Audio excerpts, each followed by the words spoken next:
একটি শিক্ষণীয় গল্প। তো ভিডিওটা সবাই শেষ পর্যন্ত দেখবেন। হঠাৎ খেয়াল করলাম আজ রাত 12টায় আমার এমবির ম্যাচ শেষ হয়ে যাবে। এখন এই কয়েক ঘন্টার মধ্যে আমাকে 50 জিবি এমবি শেষ করতে হবে। পুরাই দিশেহারা হয়ে গেলাম আমি। কি করব, কেমন করে খরচ করব এত অল্প সময়ে এতগুলো এমবি? কিছু কি ডাউনলোড করব, নাকি ভিডিও দেখব, নাকি নিউজ ফিডটা ঘুরে শেষ করব সব? আবার ভাবছি কিছু এমবি পোস্ট করে না হয় শেষ করি, না হয় কোনো ভিডিও ডাউনলোড করি।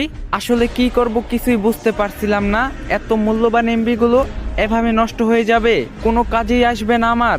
ঠিক তখনই কেন জানি আমার মনে হলো, হায় আল্লাহ, যদি আমি জানতে পারি যে আজ রাত 12টায় আমি মারা যাব, আমার হাতে তো আর মাত্র কয়েক ঘন্টা সময় আছে, তখন তাহলে আমি কি করব? নামাজ পড়বো, নাকি কোরআন তিলাওয়াত করব, নাকি নিজের গুনাহের জন্য মাফ চেয়ে নিব, নাকি মনের ইচ্ছাগুলো পূরণ করব? আচ্ছা, আপন মানুষগুলোর সাথে শেষ সময় কাটিয়ে দিলে কেমন হয়? থাক, আগে একবার দেখে নিই দেনা পাওনা কি কি আছে। ঋণের বোঝা নিয়ে কবরে না যাওয়াই ভালো। ও আল্লাহ, বলে দাও আসলে কি করব এই অল্প সময়ের মধ্যে? আসলে কি করা উচিত? আপনারাও একটু ভেবে দেখুন তো। সত্যি যদি জানতে পারেন যে এই দুনিয়ায় আজকেই আপনার শেষ দিন, তখন আপনি কি করবেন? কি করে আপনার মহামূল্যবান সময়টাকে নিজের রবের সন্তুষ্টির পথে বানাবেন?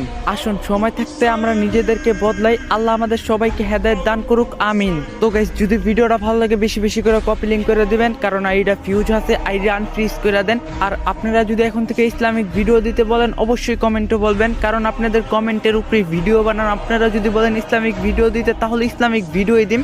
তো আর কথা বাড়াইলাম না।